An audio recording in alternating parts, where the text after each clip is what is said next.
Welcome, everyone. This is Kevin Davey, and thanks for joining me today as we talk about 2022 trading plan. And today we're going to talk about developing a trading plan for 2022. It's always great to start out in January with a plan and start doing it.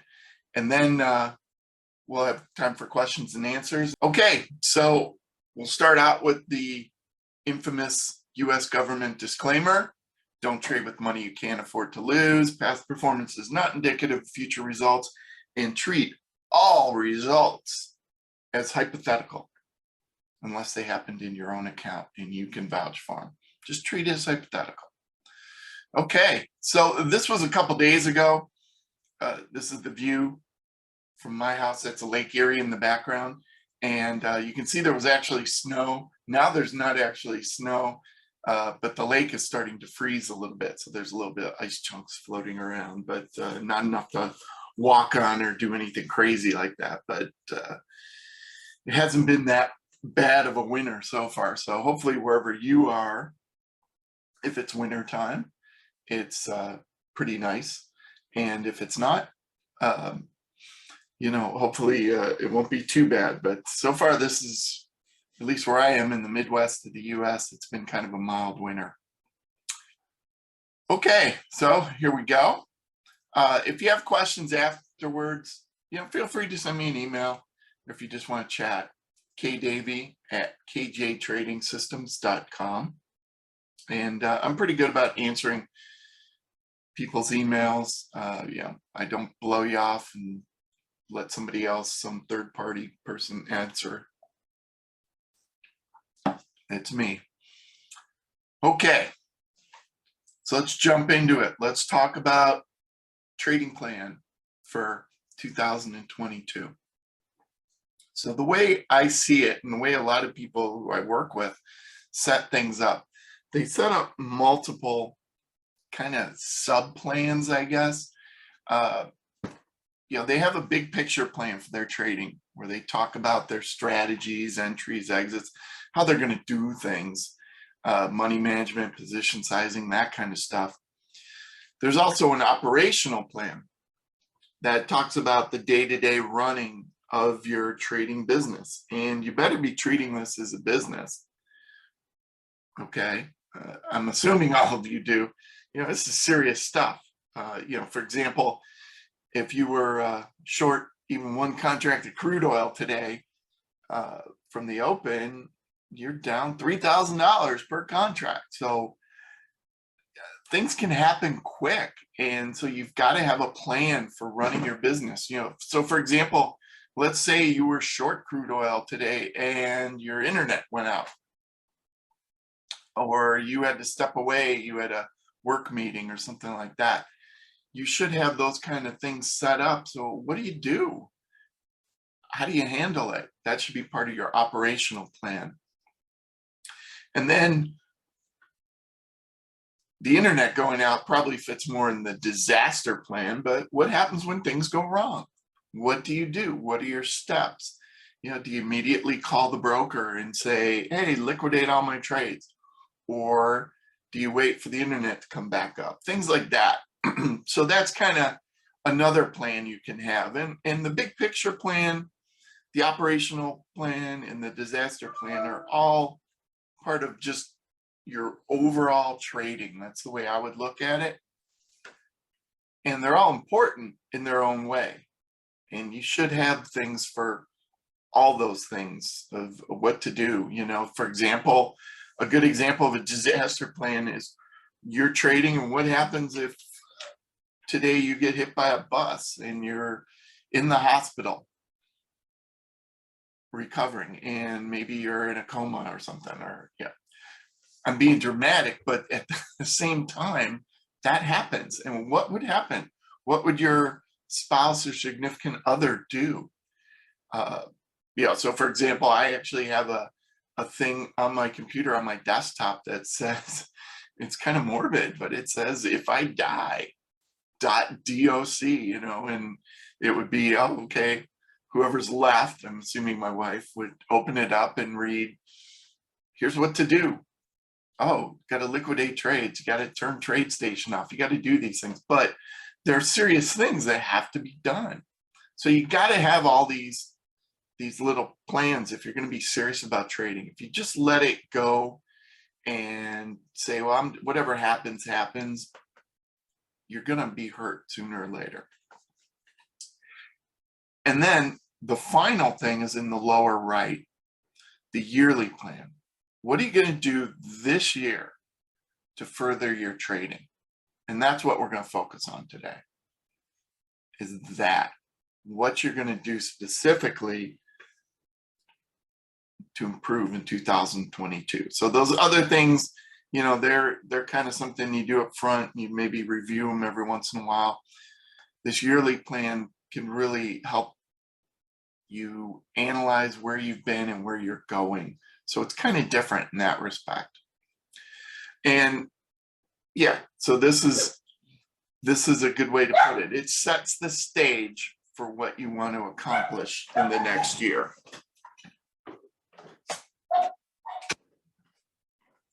And like I said, you're still going to want to do all those other things and keep those going. So this is a nice opportunity. You know, let's say last year you lost money or you didn't do as well as you think. It's a good chance to start fresh. And that's, you know, the beginning of a new year always is. That's why people do New Year's resolutions. It's a chance to start over. It also helps you to prevent overconfidence. Let's say last year was a great year for you. Well, doesn't necessarily mean you're going to have a great year this year. You want to go back and still review what you did and still look to improve. And it's also a chance to just rededicate yourself, you know, get motivated and, you know, get excited about the coming year of trading, because you don't know what it's going to bring. And it all centers around a term I used to use a lot when I worked in quality assurance. It's called continuous improvement. You don't want to rest on your trading laurels, you know, your trading accomplishments. You want to continuously examine your trading and improve it. And that's what this is all about. Okay, so this is straight out of a quality control, quality assurance type situation. You identify what you do, you plan how it can be improved, you execute those changes, you know, you improve where you can, and then you review them. And it's just a continuous thing. And then you go back and, well, what can I do better? What went right? What went wrong? That's what this is all about. It's a cycle. And if you follow this in what you're doing, your trading is going to get better and better as time goes on, which is something you really want, because I guarantee you, lots of other people are doing the same thing. So sometimes, and this is where it can get a little tricky, sometimes you have to do this just to stay even with the other people. Think about all the new algo traders, if that's what you do, who come in all the time. I mean, there are constantly new people coming in, new ways of testing, and there's all sorts of new things. You know, certainly you could compare this to 10 years ago, and things are so much different now. But sometimes you just have to improve just to keep where you're at. So you should keep that in mind. Okay, and it's all, I always use this analogy. It's always like planning a trip. You know, for those of you who don't know, that photo is a paper map. You know, the younger generations, you know, they're used to GPS. My son, he's 16, he just started driving. You know, if I give him a map, he wouldn't know what to do with, but GPS, it tells him to turn left, turn right. He can figure it out. He's probably a little too reliant on it. I think he could get lost within 500 feet of our house if he didn't have his GPS. So that's not good, but The point is, you want to plan where you're going, and that's what you want to do with your trading. Because when you're planning a trip, you do all these things, where you are right now, where you want to go, how to get there. Just change that to trading. How'd your strategies perform? What do you have to trade with, capital-wise, strategy-wise, for 2022? Where do you want to go? What kind of return do you want? What kind of drawdown? When will you quit?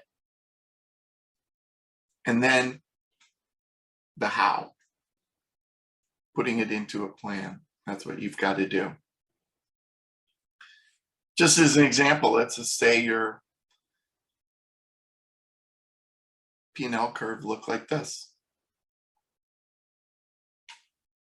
Okay, well, you could say, hey, it started out the year in the lower left and, rode it pretty well and had a drawdown, and then kept going up, another drawdown, another big drawdown, and ended up the year pretty well.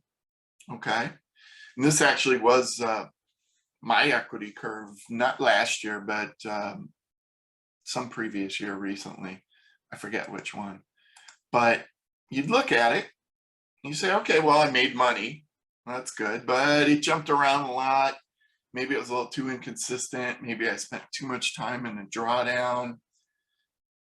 You got to evaluate it. Everybody's different.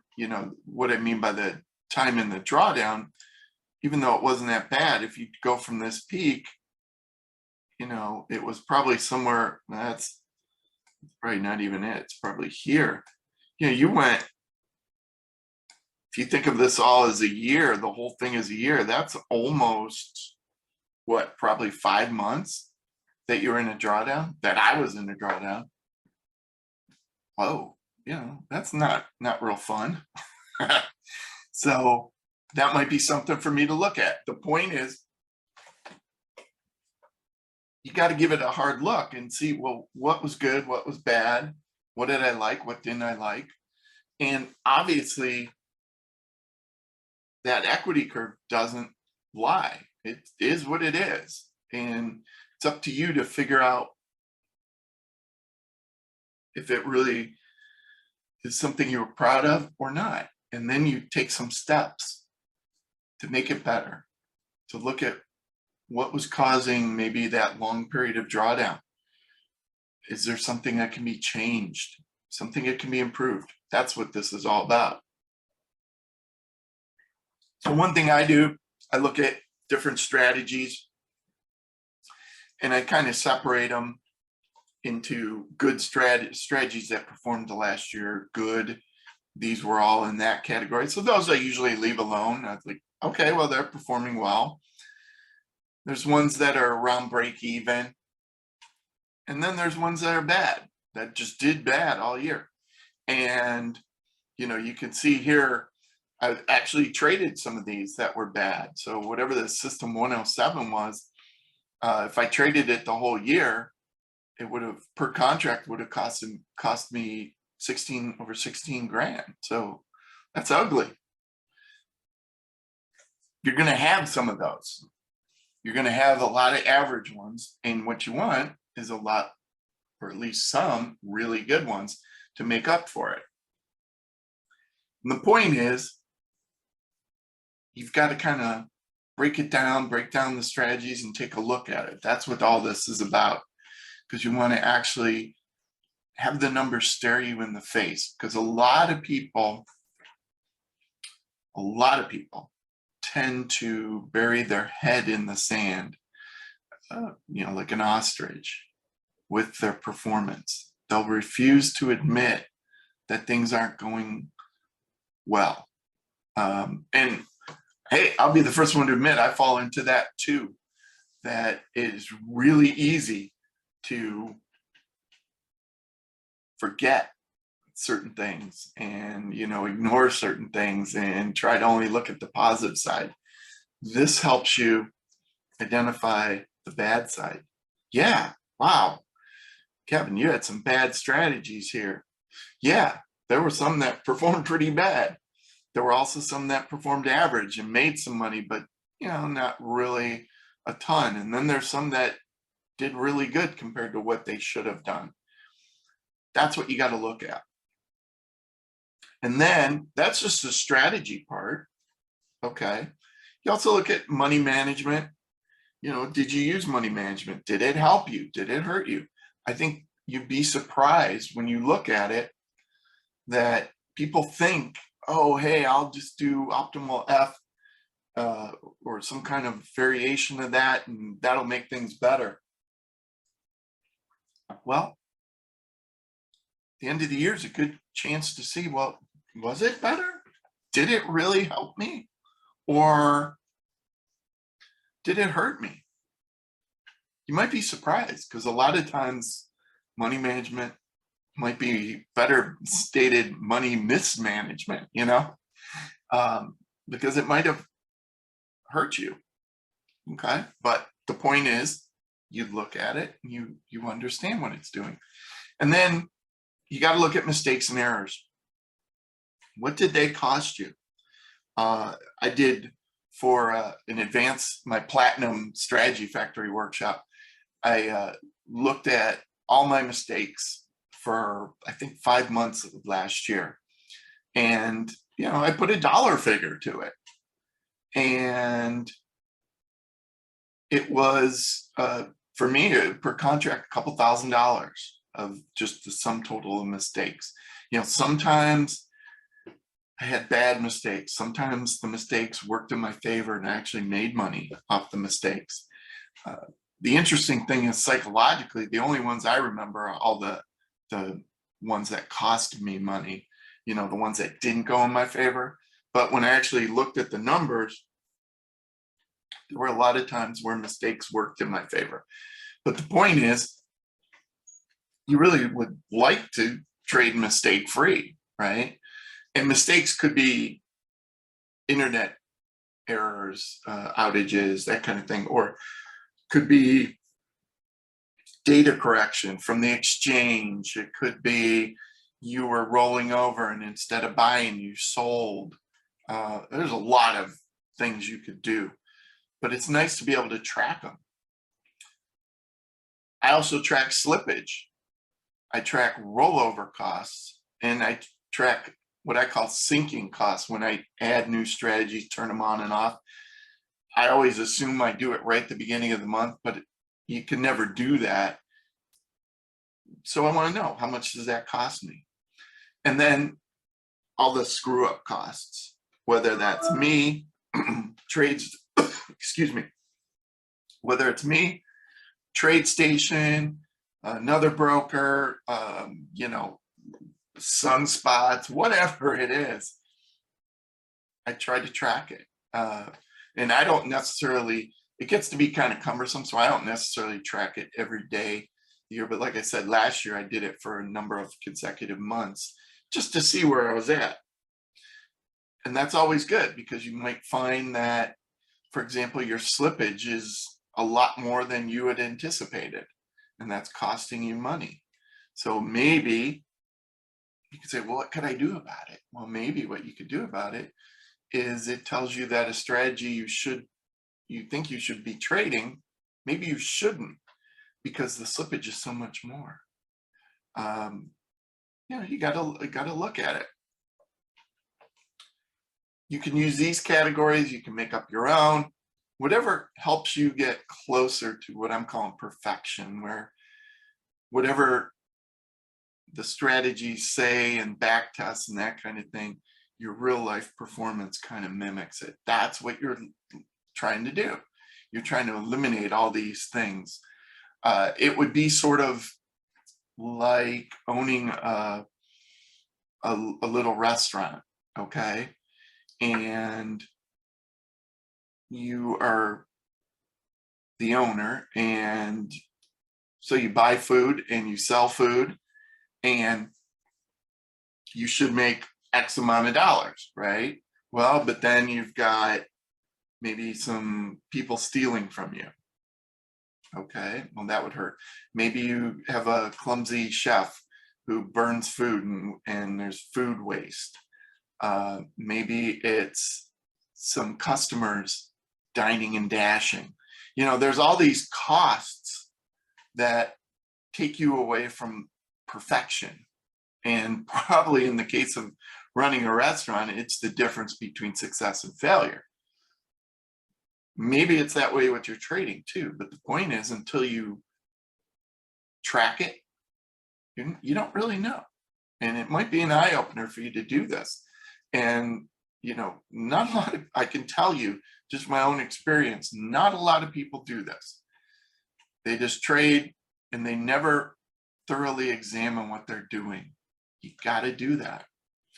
Here's a good example. And like I said, I talked about this in my platinum workshop, but over this period of time, I expected to get like $9,000 of slippage.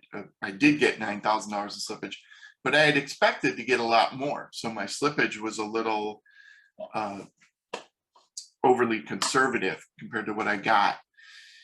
Then when I rolled contracts, which you have to do if you're holding for over the rollover, as the contracts change months, that cost me money.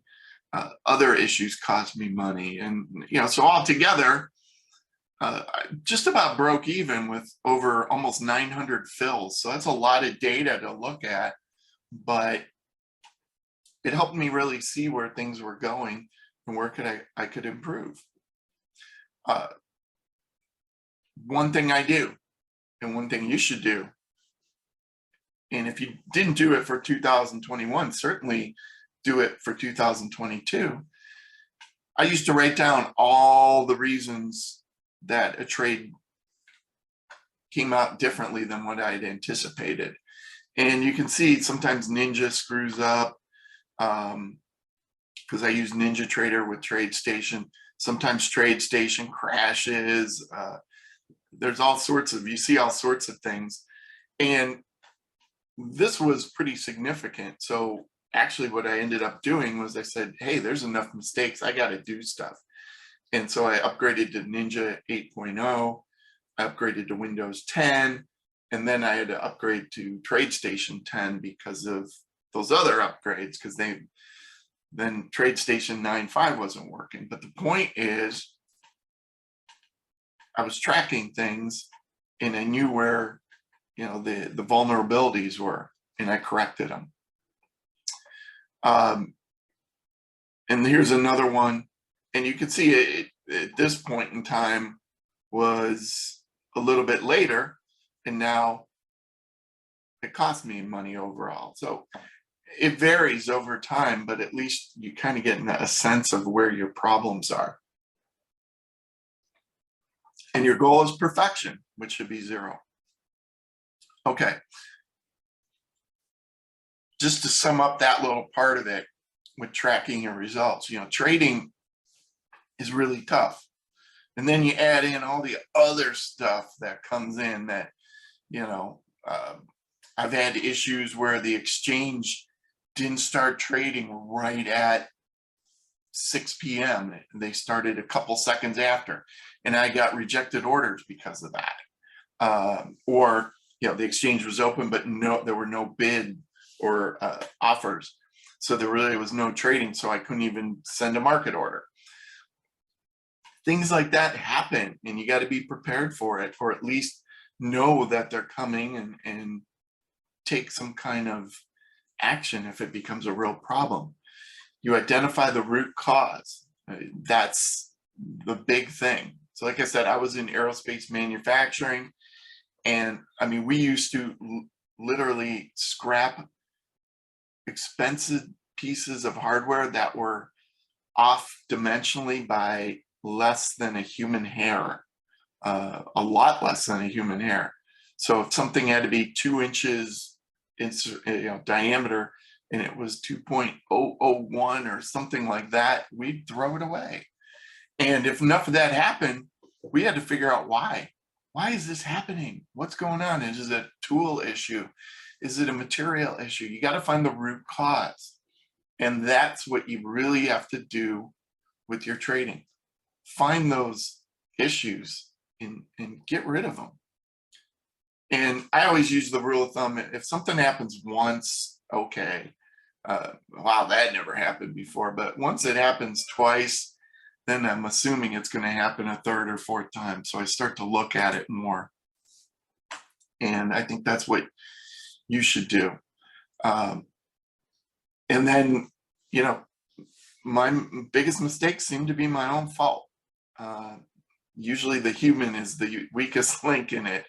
You know, that, yeah, I have automation problems, I have data problems, I have all sorts of things, but I think overall I am the bigger source of problems. And that's probably true for most people.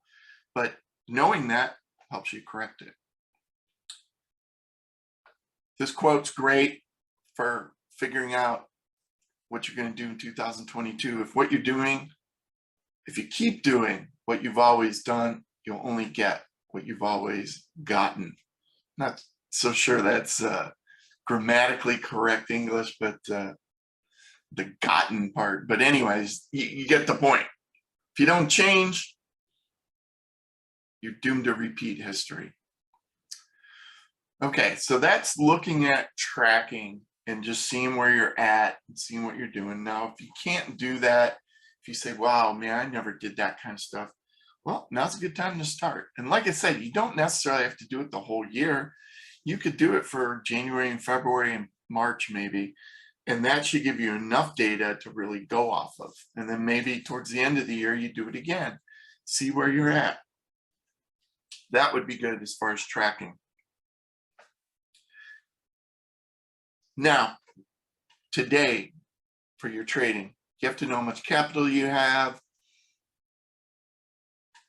So you want to keep an inventory of all your accounts, all your brokers, you know, that type of thing, and see where you want to be. And you could list all your brokers, expect what you expect your return to be. A lot of different ways to handle this. You could take all your strategies, which ones you plan on trading live, which ones you're just gonna watch. The point is, you do an inventory of what you have and where you want to go with that. You know, maybe you want to buy or lease some strategies or lease signals. Maybe you want to develop your own strategies. That's obviously what I teach in my workshop, but that really is what I consider research and development. I'm constantly building new strategies. And, you know, maybe that's what you want to do because you want to add more strategies. So that's part of your 2022 trading plan, adding strategies. Maybe use some outside sources, you know, and get signals. There's a lot of different ways to go with this. So here's a little cartoon of what I teach, which is I call a strategy factory, because it really is kind of like a factory. On the left side, you have your ideas. Come in, you do some testing, you do some analysis, and what comes out the right side is either your trading systems and they drive off and you start trading them, or what I don't show here is a big pile of scrap, because most strategies won't pass these tests, which is good because that means you won't lose real money trading them. You know, the fact is most trading strategies are garbage. Okay, so you did an inventory of where you are.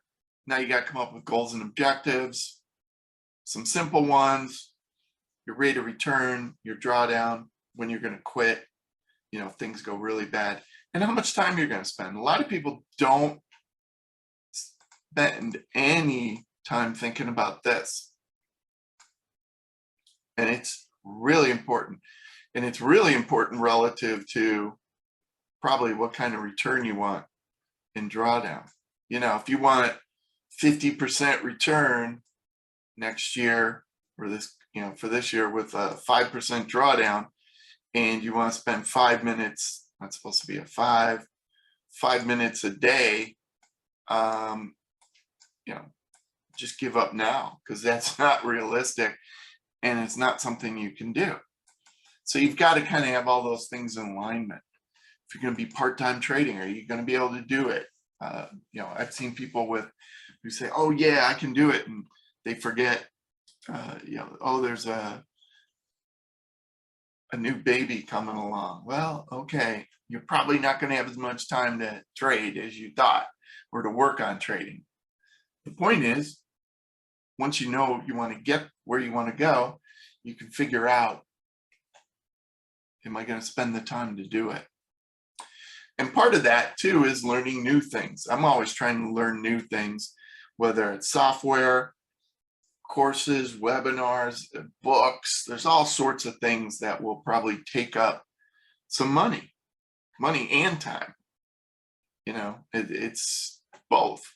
Don't buy something thinking you're going to learn it, but realizing you don't have the time to do it. That's silly. But people do that all the time. And you should be every year looking at doing new things. So I haven't written it down, but I have a list of things I want to do in the next year to further my trading. You should too. And obviously, like I said, you should have a budget, both a time budget and a money budget to do any kind of improvements. One without the other isn't going to work. So for example, one of the things I want to do is to look at advanced techniques for portfolio building. Okay. And so what I've said is 2022, I need to investigate this and maybe develop some new approaches and see where it goes. So a couple of years ago, I did the same thing. I was looking at portfolio construction, and now I actually teach some of that in my platinum class. But the neat thing is I actually have now a couple of years of real-time data where I've used it, and it's kind of worked out the way I thought it would, which doesn't always happen, but that's always nice to see.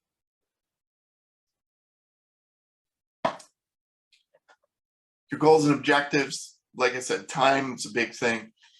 Number of strategies, if you want to say, hey, I want to read 5 new trading books, I want to evaluate 200 strategies, put it down.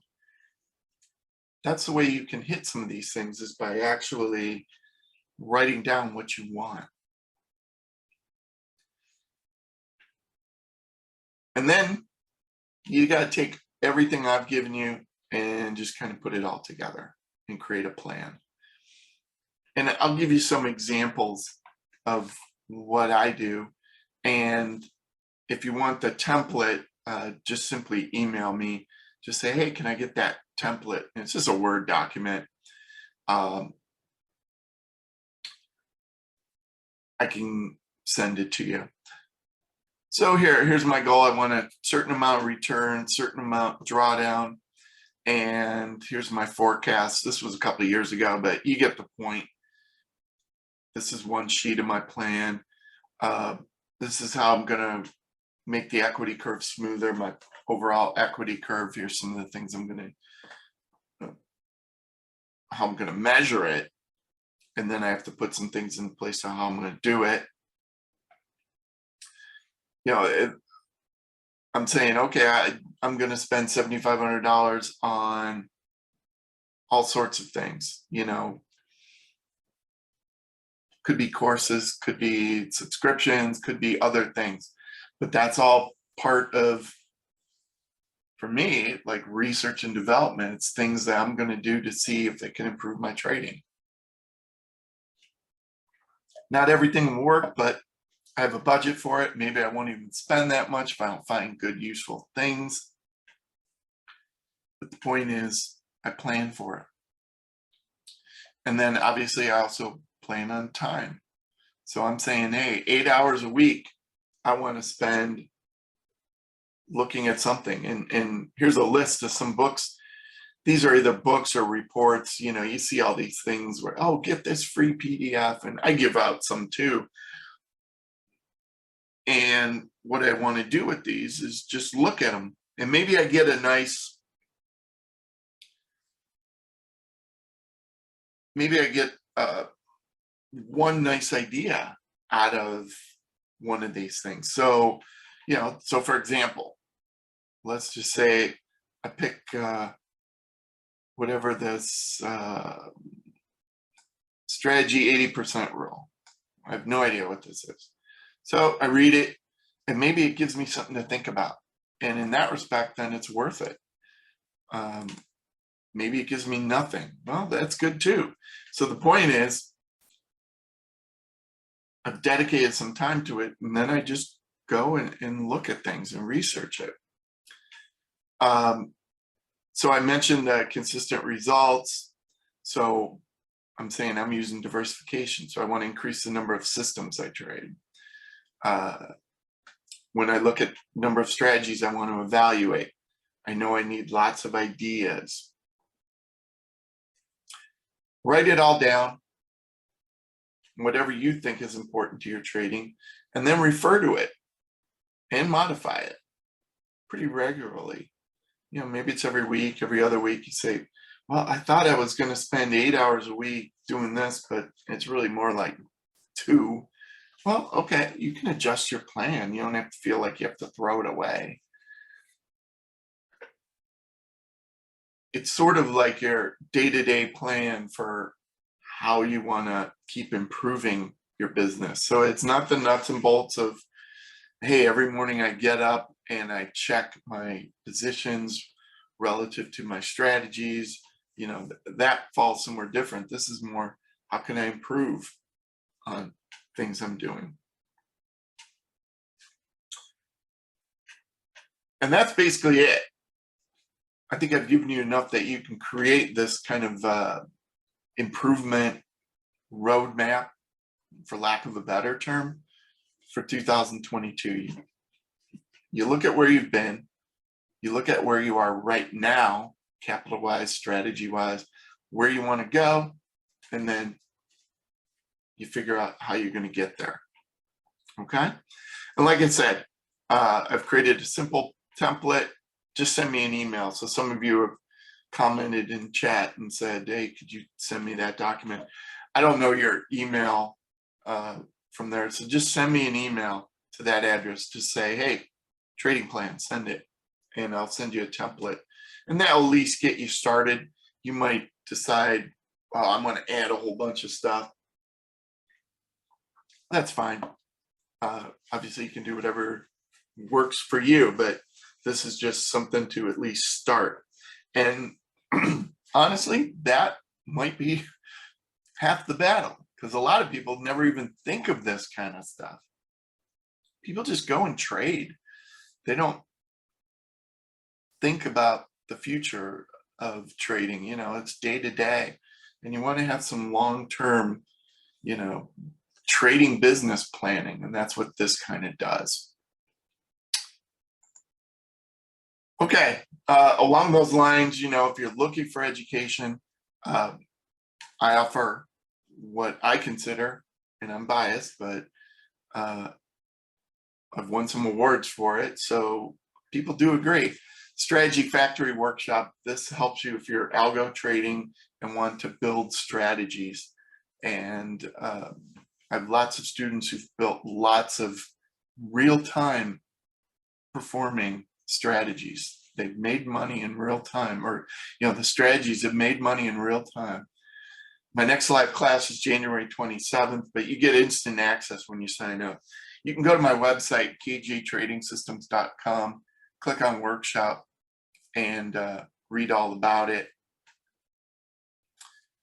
Okay, so with that, what I'll do before we do the book giveaway, we'll spend a few minutes taking questions, and then once questions have kind of disappeared, we will go to the book giveaway. So any questions you have, just feel free to type them in. They can be about trading plan. They can be something specific that you've always wanted to talk about.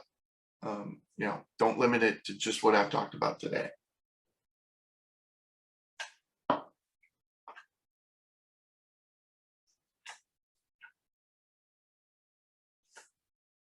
Well, people are kind of shy today, so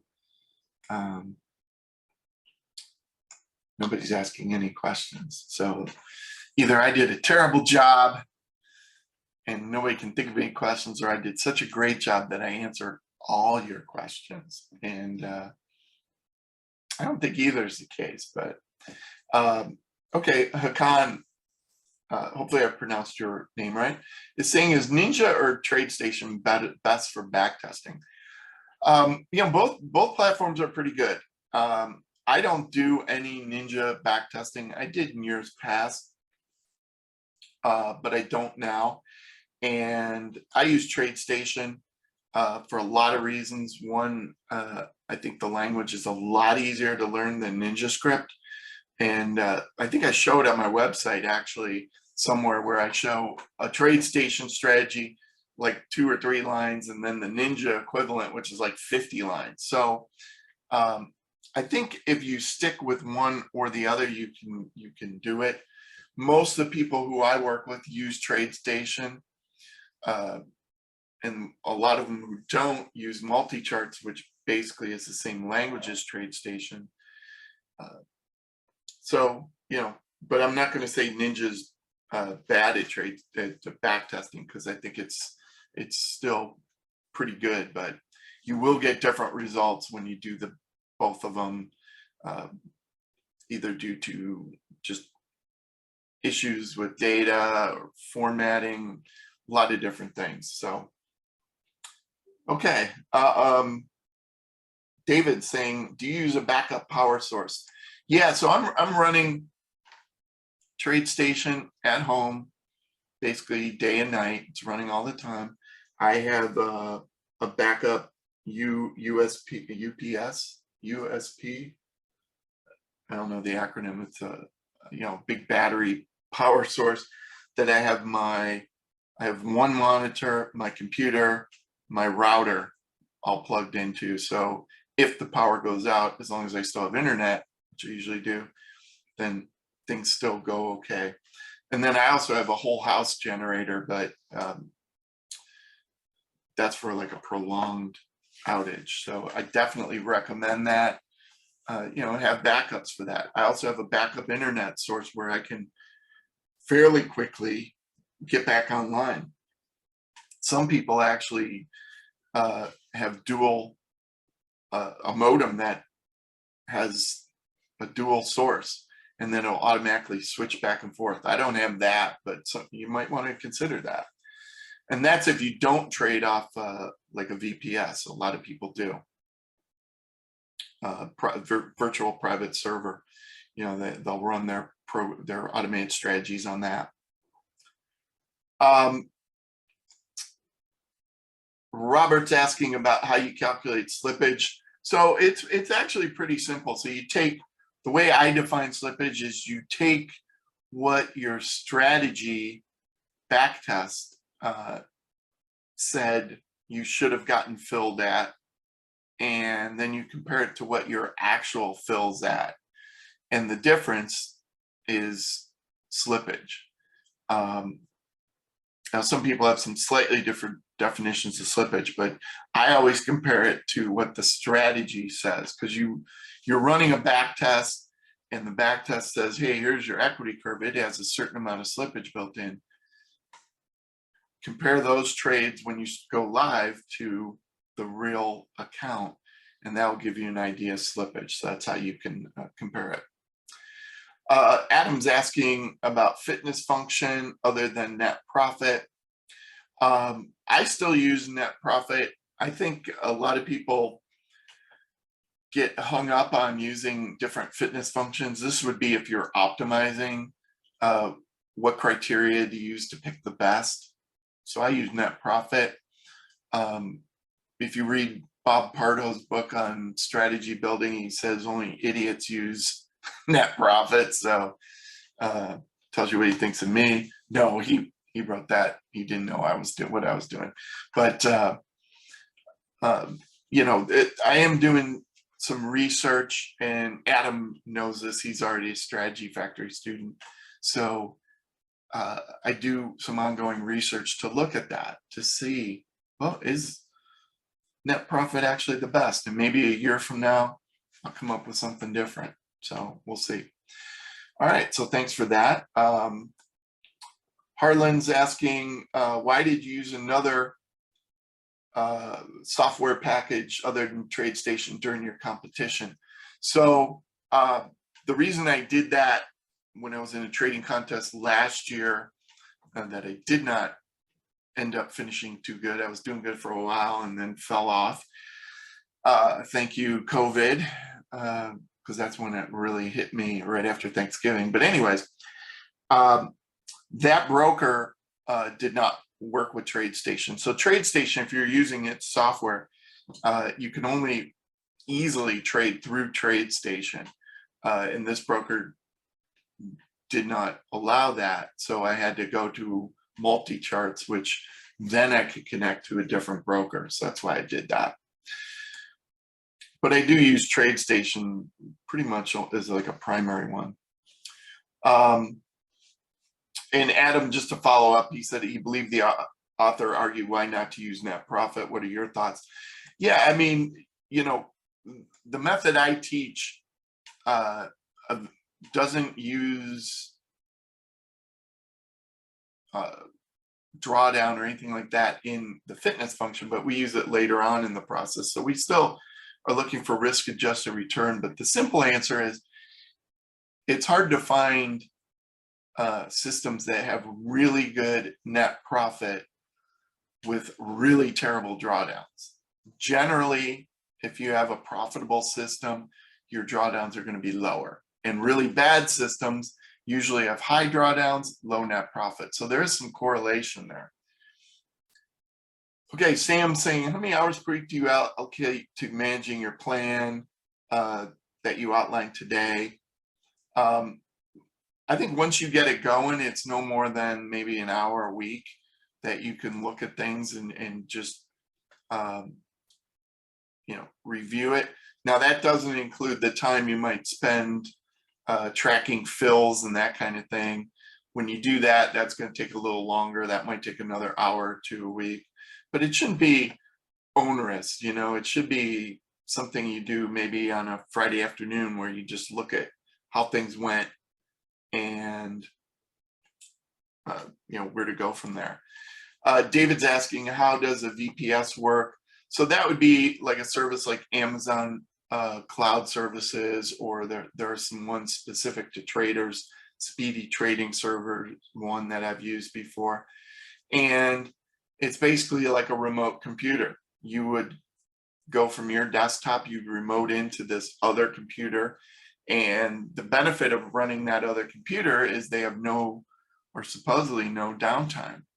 And so you wouldn't have to worry about a battery backup at home because you know they have uptime, almost perfect uptime at the VPS. Of course, it costs money, so that's what you'd have to balance it against. Good question from Russ. Do you strategy optimize with back adjusted historical data or unadjusted?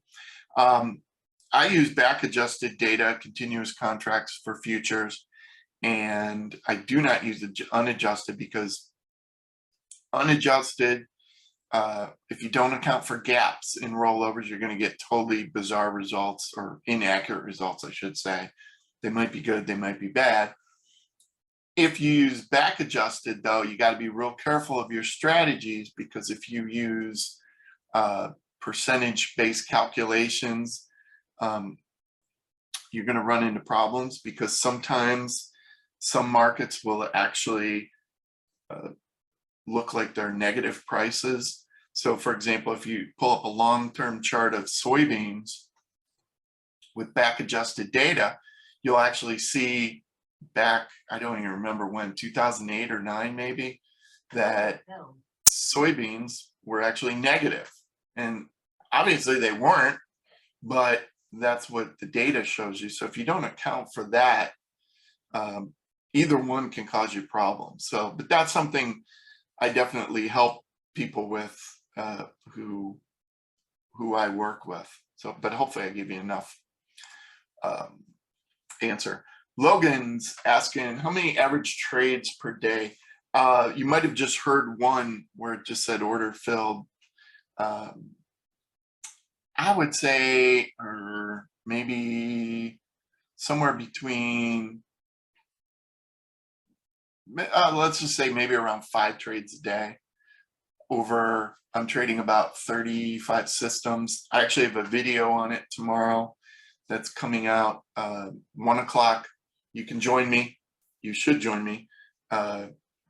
It's just a live premiere where you can chat, and I talk more about those strategies so you can kind of get an idea from there. But I would say that's a good baseline. Couple more questions, and then I'll turn it over to the quiz, the book giveaway. So I still want to end around 2 o'clock, and there's about 10 more questions. So we're going to try to get to them quick. Okay, David, he has an NQ strategy which does well. Going back years as volatility diminishes, but it's still a good performer. Do you ever consider position size inverse to volatility? I would use micros and commissions would be up. Yeah, you can do that. What I wouldn't do is do it after the fact. So what you've kind of said is, hey, way back when the volatility was lower, I wasn't making as much, so I'm just going to trade more then, because that's kind of curve fitting. So you got to be careful about it. But if you said right from the beginning, I'm going to design a system like that, and it worked out, then I'd be more receptive to it. Tim's asking, do I trade Forex? I do a little bit. What I mainly do are currency futures, which they're a little bit different, but it's basically the same thing. You could still trade the euro. It's just a little bit different. TradeStation does not allow Forex trading. You'd have to go like a different route with that. But I found for the most part, currency futures work pretty well. Don't forget, watch my YouTube channel. All right, so thanks for joining me today. I appreciate you watching.